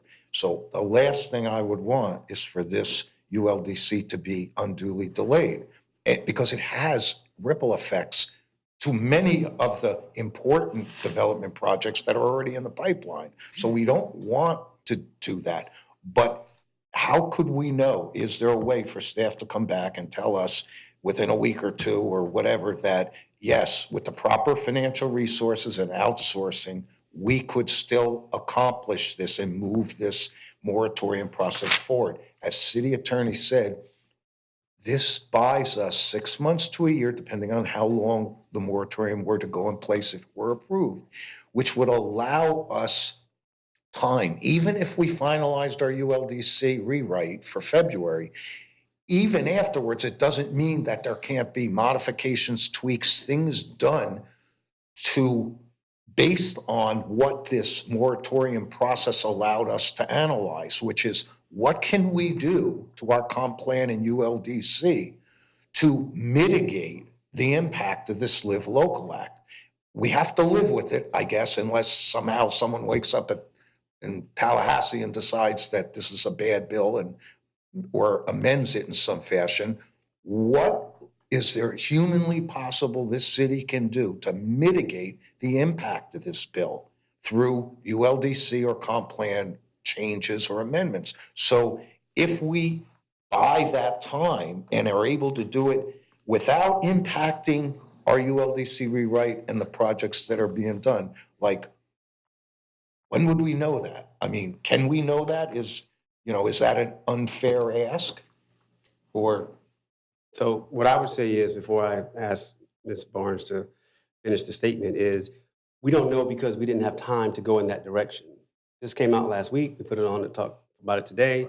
We didn't have a chance, unless Ms. Barnes knows some more about it than I do. But in my opinion, even as I discussed, outsourcing one of these or some of these efforts that we have in multiple hands right now, if that was a possibility, we should explore it, depending on what the cost is. And I'm grateful for the contingency money. We will look there first. Thank you, Commissioner McDowell, as we try to find a solution. But only Ms. Barnes can say if she knows at this moment if there is a plausible solution. Thank you, sir. Madam Mayor, if I may, I'd like to address a few of the comments and questions that have come up. First of all, respectfully, sometimes outsourcing is not the magic bullet. I think you have found with your ULDC rewrite over the years and the progress or lack thereof that resulted from outsourcing brought us where we are today. And there is a process in obtaining those consultants and providing the scope of work and working through those processes to get to the end results you're considering here. As far as what can we do, well, we're doing all that we can do. The development services staff, the director Elena Ray and I, both have analyzed the Live Local Act and the applicability to pre-platted communities, and we believe that requiring a 35% mix is defensible, and that is incorporated into the memo that is currently under legal review. We will see what the outcome is there, and if we do have support from legal to stand on that recommendation when we're looking at these projects. Other things that we have thought of and are incorporating into the ULDC provisions are the bonus provisions that Commissioner McDowell brought up. The bonus provisions for affordable housing, we have applied only in areas where those uses are permitted by right. So if they're proposing commercial development or affordable housing on a commercial property, they won't receive those bonuses under the new ULDC. We have also looked at our activity centers and the applicability of the Live Local Act in our activity centers. And in your professional planning staff opinion, if the activity center already allows residential, the Live Local Act may not be applicable. We do have 3 activity centers where it could be applicable, 1, 3, and 5, because they either don't allow residential or the residential allocations are already used. That being said, in those activity centers, there are other applicable provisions in the comprehensive plan and the Unified Land Development Code that require physically and functionally integrated mixed uses.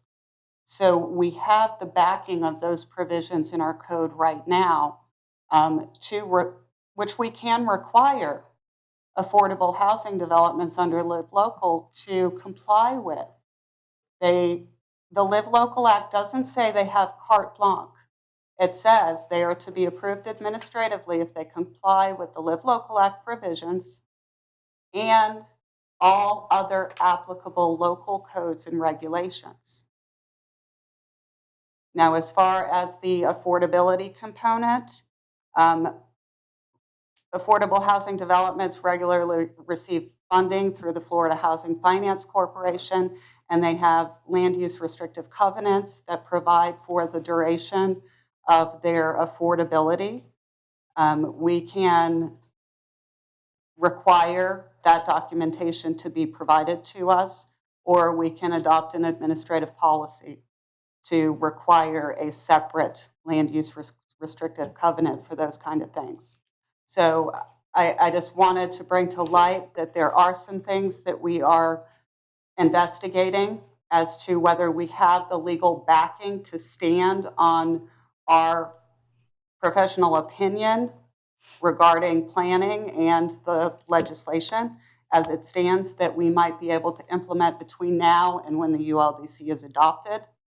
And then we also have incorporated or plan to incorporate those provisions that will require or limit the residential percentages in mixed-use areas, expanding the activity centers, limiting the percentage of residential in the activity centers as well. So, your staff has had this act in mind as we've been going through the drafting of the ULDC. We do have a lot of work to do. We have a lot of work to do to finalize Chapter 4, Chapter 5, put together the companion future land use element amendments, and we're working very hard. Working a lot of hours, I can tell you, from a personal perspective. We will do whatever the commission directs us to do, but I just wanted you to be aware that this has been the forefront in our minds as we're working through this code rewrite. And what can we do in the interim to help protect the city's commercial property? City manager? Before you reply to that, I believe I'm under the impression that if you do the moratorium, it would apply to all multifamily projects and would delay some other projects that are sort of on track as well? That is not my understanding, sir. It would only be for those projects who are applying under the Live Local Act to construct on property that's commercial, industrial, and depending on the school you're coming from, mixed use. There's a little there's varying opinions on whether it applies in mixed use or not at this point. It is new legislation, and new information is going to continue to come, and maybe even possibly changes to the applicability, especially when you're talking about the pre-platted communities and the attempt to lobby in the past to exempt our kinds of cities entirely. Thank you. Commissioner McDowell? Yeah, Mayor, I recognize how hard staff is working on getting this ULDC done. And it's been a long time process. And the state doing this Live Local Act just really put a big cog, huge cog, and stuck it right in the middle of us trying to do this. But we, as a commission, have the goal of attaining more than 8% commercial non-residential tax base. And with the ULDC rewrite and the rezoning and the Live Local Act, to Commissioner Stokes's point, we're not seeing how we're going to be able to achieve it if a developer can come in and say, hey, we want to use the Live Local Act at this location that's currently zoned residential that is proposed to be changed to mixed use 1, mixed use 2, or whatever. That is the biggest sticking point. And you said that you are working really hard and investigating solutions and trying to get everything done with the ULDC and taking into all of the administrative things that are going to have to be done that are outlined in this Live Local Act that you are still going to have the responsibility to complete. To me, giving this moratorium gives you the necessary time because the state does not want you to be in breach of what they are requiring of this city. 120 days to issue, to approve a development under Live Local Act. My goodness, I don't even know if that's done under normal circumstances. That's huge. And if we had this moratorium, we can see how long is it going to take. Because the Live Local Act is only giving our staff 120 days. That's it. That's not a lot of time to review the whole application and administratively approve it. I really feel that we need to do this moratorium. Staff can come up with the how. That's the phrase of the century. Staff's job is to do the how. We, in my opinion, need to do the moratorium, work on the ULDC. I would love to know what projects are contingent on the ULDC being adopted. I've heard that a couple of times from my fellow commissioners. What projects are those? I think Madam, you've heard earlier that the Warm Mineral Springs P3 is going to require a comprehensive plan amendment, which is wrapped into the ULDC rewrite. We have a potential project in Activities Center 5 that intended to pursue a full comprehensive plan amendment on their own to accomplish this project. And we have spoken with them and advised them how the new ULDC is being structured and how if they didn't delay our work here by providing another comprehensive plan amendment for us to do, that we would be very appreciative. And that is a project, a mixed-use project around the Coke Bottle Lake area. I think that that some of you may have heard about. So there are several potential projects that they've been watching and waiting before deciding, well, am I going to do a whole comprehensive plan amendment to change the percentages in this activity center so the project can occur? So we do have some that are waiting and watching and holding off on filing petitions in hopes that the new and improved ULDC will be adopted. So there is that. And as to the 120 days, all of our major site and development petitions are required under the statutes to be processed within 120 days. That's processed, not administratively approved. Administratively approved, ma'am. 120 days for a major site and development plan, period. Doesn't matter if it's Live Local or if it's Costco. 120 days for a major site and development approval under the Florida statutes. What about the projects that got to come before commission? Those we have 180 days.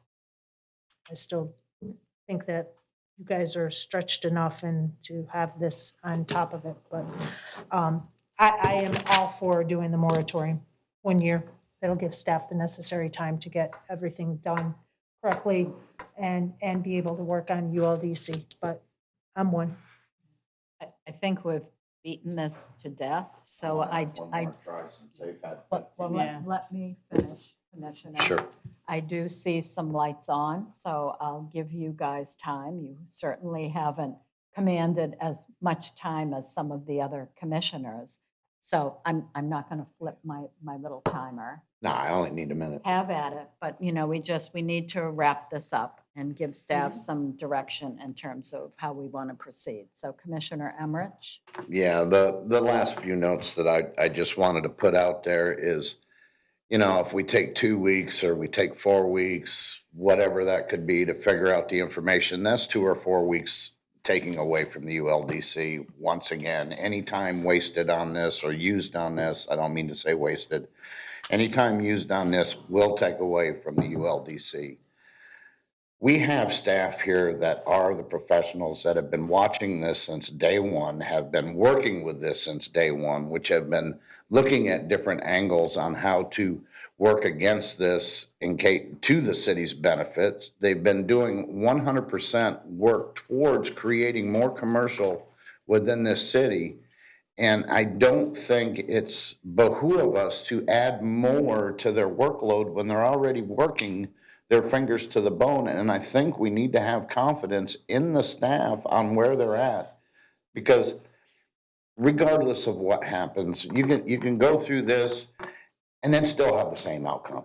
But the main thing is we got on track with the ULDC. We promised that we wanted the ULDC done by beginning of next summer.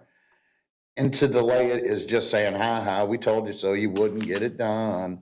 No, that's not what we're all about. That's not what staff is about. They're trying to get this done. They're working extra hours. I mean, my God, let's take a recommendation from staff on this. It's a huge issue, but yet staff are the professionals. That's all I got. Thank you, Commissioner. Commissioner Stokes.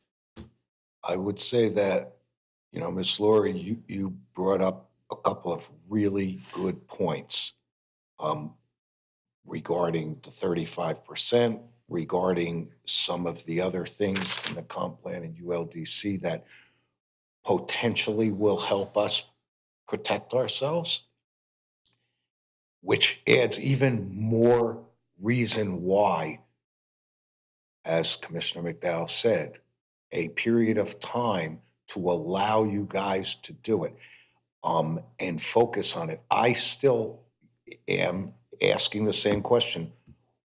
The process, as it's been outlined in City Attorney's memo, is a process which looks more to me to be, in some respects, at least initially, a legal process. I don't see why. City of Doral already done this. Why not reach out and hire their professionals, hire their legal counsel if need be, and have someone do this? I don't say do our ULDC rewrite. We should do that. That's what we do. But why not be able to grab outside resource to move this moratorium process forward? Once we make that first step, which is to say we have intention of doing this, that automatically protects us on any potential hanging petitions or applications that are out there, which means that nobody can slip in a couple of projects on us that'll make it that much harder to say no to. And it still allows staff to continue to focus on the ULDC. I'm having a hard time understanding why they can't be done without it interfering. What is it that's going to slow this ULDC process down that we can't solve by going outside the city to get help to begin the mechanics of this moratorium? It's months in the works to get this moratorium in place. So that gives us, what do we got? We're almost in November. We got November, December, January, February. We got 3 to 4 months to get the ULDC done. We can come back if we have to, based on what we may find, if we buy that year, we have a whole year after the ULDC is approved to go back and say, wow, based on all this analysis and thinking and processing, we found there's some additional things we can do to the ULDC or the comp plan that will protect us even more. But I don't want to slow this ULDC process down. I just don't see why we can't do both. I really don't. No one's answered that. Why can't we find those resources outside? Why is it going to slow our staff down? City manager.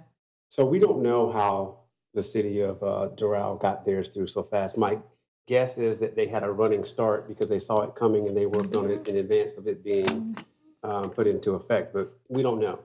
But I can tell you what I do know is that Elena's been here for almost 2 years, and for her to obtain outside resources to help her in her area has not been hard. It's been extremely difficult. We've gone through periods of time where they have suffered in staffing from not being able to find those resources. There's not a resource out there that is waiting for us, and we just don't have the money to provide for it. It's just not available.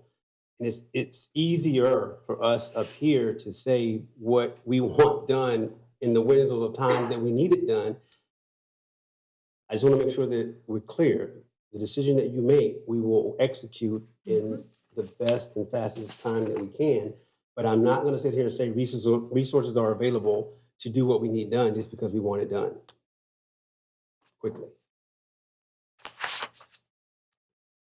I think where I'm falling on this is if I'm looking at work to put a moratorium in place or wrap up this ULDC in the quickest way possible, I think in the big scheme of things, the ULDC is more important in my book.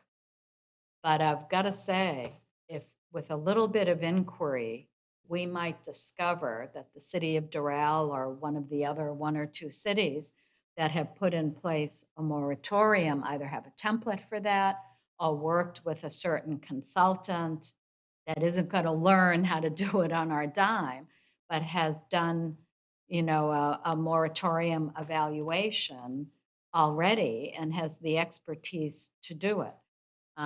I'd really, really, really like city staff to come back and say, okay, ULDC will not be impacted. The timeline of ULDC will not be impacted by figuring out this moratorium thing. And what is it going to take? Are there resources available? Call a couple of the cities that have done this already and find out how they did it. Did they use someone? Do they have a template? What does it look like? And just see if there is a way to do both without impacting the ULDC. What would it take? What would you need? Yes, ma'am. And we understand what you're saying. Yep. We're just giving you the information that we have tonight based on the speed of the conversation. Commissioner McDowell. Yeah, just one last comment. Cities rely on other cities to do things. We've had multiple cities come to us and say, hey, how did you do this? And how did you do that? And we've gone to other cities and asked them the same questions. This wheel has already been invented. And I am sure the resources are available to do this moratorium and continue on the path with the ULDC. And I would, Commissioner Stokes, it's your agenda item. I know I put mine in right after you, but if you'd like to make a motion, I'll do it. You can, or else I will. That was going to be my call. This is your item, Commissioner. Oh, Do we have public comment before we take a motion? Do we? Yeah. Okay. Thank you for that reminder, Commissioner. well, then I would, I'm going to float it out there. Let's see how we do. I would move to make a motion that we instruct city manager staff to move forward with with the process of putting a moratorium in place with regard to affordable housing development under the Live Local Act. Second for discussion. Recording secretary, can you read that back to us, please? Sure. To direct city manager to move forward with the process of putting a moratorium in place with regard to affordable housing development under the Live Local Act. Okay, so our motion maker, Commissioner Stokes, a second for discussion, Commissioner McDowell, take it away. And the caveat is, and I don't know if we could do it by consensus, is precedent to any action is to have staff come back with an indication as to how, if it is at all humanly possible, to have this moratorium handled or facilitated outside through outsourcing so that it does not impact our ULDC timeline. I mean, I think that's really important to do, and I don't see why it's so difficult to be able to figure it out. I just don't. It just seems more of a legal process than it does a staff work process as I'm reading it and trying to understand it, but I'm not a lawyer and I'm not a land planner, and that's why. Commissioner Stokes, we have a motion on the floor, Speaking to it. Yeah. but you had put He the, made the motion. I have to wait until he's done. So anyway, I would love that caveat, and I don't know how to do that, whether we do it through consensus or whatever, but I just think that's a piece we really need to have as soon as humanly possible. But anyway. go ahead, Commissioner McDowell. Yeah, we're not asking staff to rewrite and make any accommodations due to the Live Local Act. All we are asking is to institute a moratorium to give staff the time necessary to make the necessary changes that are required in the Live Local Act as they are incorporating things in the ULDC. So this will give us the necessary time to pause any application that comes in and says, well, we're investigating a moratorium. And that way then it frees up staff from having to proceed with that. I think this is in the best interest of staff and our resources available to be able to do both at the same time. And I am confident that staff will be able to, with the help of the city manager and all the resources that are out there that have already done this, to be able to get this done in a timely manner and still continue. So the main reason I am looking at this moratorium and wanting this moratorium is to pause any of the applications that are coming in, because we don't have the answers of how much is it going to cost administratively for them to approve Live Local? How are we going to inform the citizens? How? Those questions aren't able to be answered at this point in time because the ULDC isn't finished yet either. So going by what the existing ULDC is doesn't help the Live Local Act applications either. So that is one of the main reasons why I'm looking for the moratorium. So just so that I'm clear, usually when someone seconds a motion for discussion, I'm anticipating some suggestions to change the original motion. So I just want to make clear in your comments, you're not recommending any changes to Commissioner Stokes' original motion. I seconded it for discussion in case there was any further discussion from anybody I just on want the to board. be clear. Yeah. Okay. Commissioner Emmerich.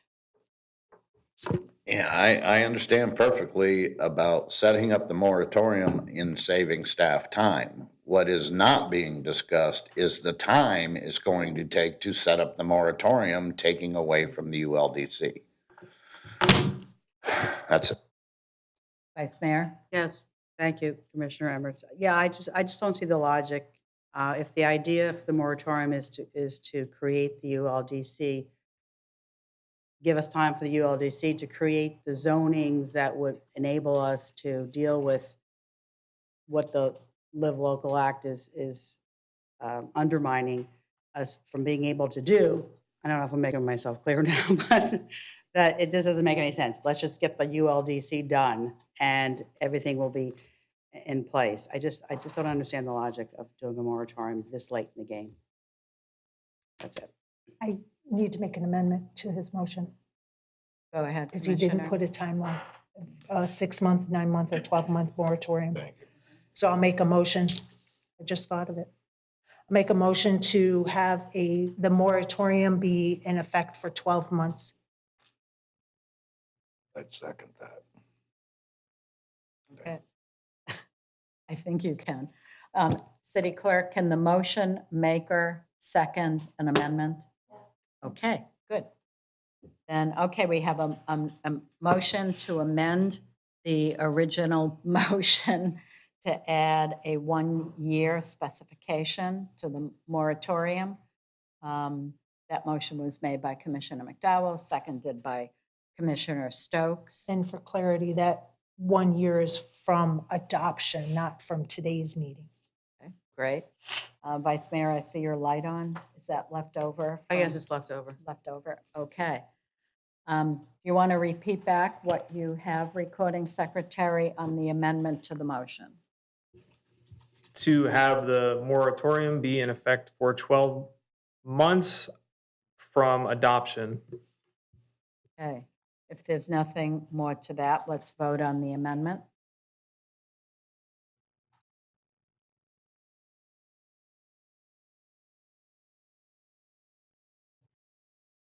And the amendment passes 3-2. Back to the original motion. If there's nothing more to that, let's vote on the original motion.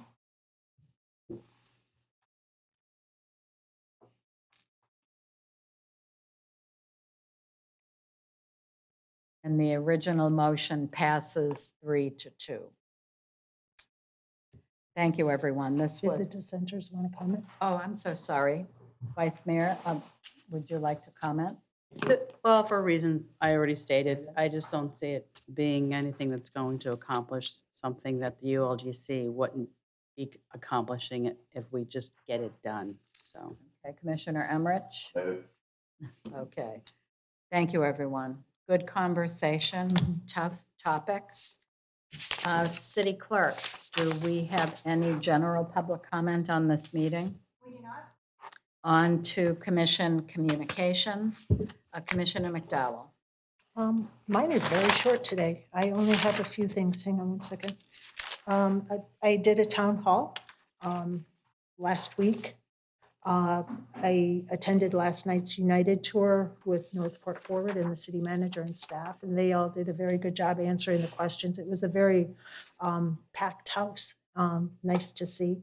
And also today, I don't know what you call it, if it's a ribbon cutting or showing off the real-time technology that's being used by the police department. It's very enlightening to see and very impressive. So that's all I have.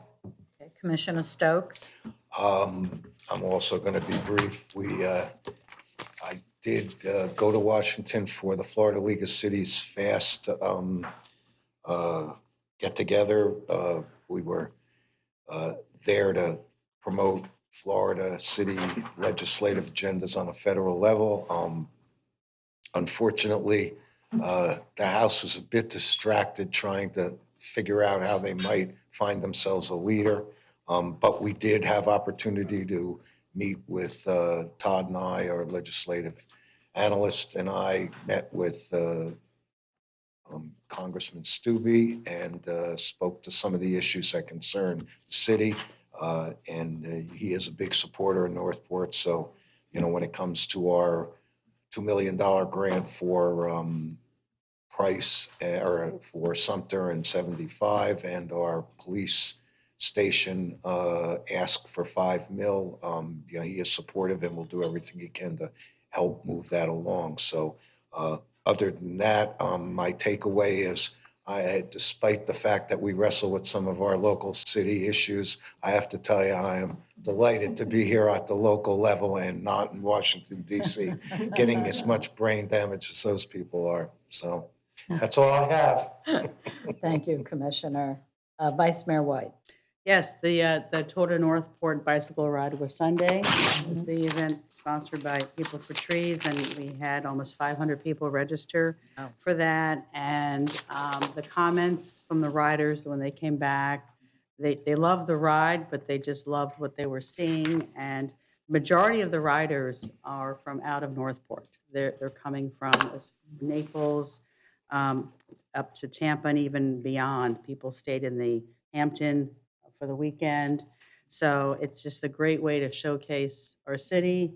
And I'm just so happy to hear those comments when they come back, when they say, gee, we never knew this was here. The rest stops too are the environmental park and the Oaks Park, and they just are just riding around in the roads. They just love how everything looks. And those that have been doing the ride for 12 years, they're just amazed at the progress and how Northport has changed, and there's stores there now. So I said, yes, there's a lot going on. So I'm just really happy to hear that, wanted to share that with all of you. That's it. Thank you, Vice Mayor. Commissioner Emmerich. Yeah, the only thing that I got going on is Saturday evening at the American Legion out in Taneytown. Kiwanis and the Legion are putting on their haunted trail for the kids. I think they're asking to bring out an unwrapped gift for donations for unfortunate families this holiday season. I believe it starts at like sundown. Thank you for that, Commissioner. I'll keep mine brief as well. Last night's Unity event at Bobcat was really fantastic. They had to put out extra chairs. I think there were at least 50 people in attendance. And I definitely felt a very positive energy in that audience and appreciation for all of the efforts that city staff have made in their behalf and the progress that the city as a whole has made. I also had the distinct honor of participating in a community coffee klatch with city manager. And I do have to publicly apologize for preempting his top billing. It was truly his event and not the mayor's event. I was his plus one, but She stole the show. it was really terrific. We probably had about 20, 24 people over the course of that meeting, you know, many more than usually come to these kind of informal events. And I do have to give kudos to K&K Bakery. They put on an incredible spread, and their food is just so good. I just love it. That was in the morning. Yes, it was 7:30. Yes, to 9:30. I just want everyone to know that we were there. You can get up at 7:30, is that what you want everyone to know?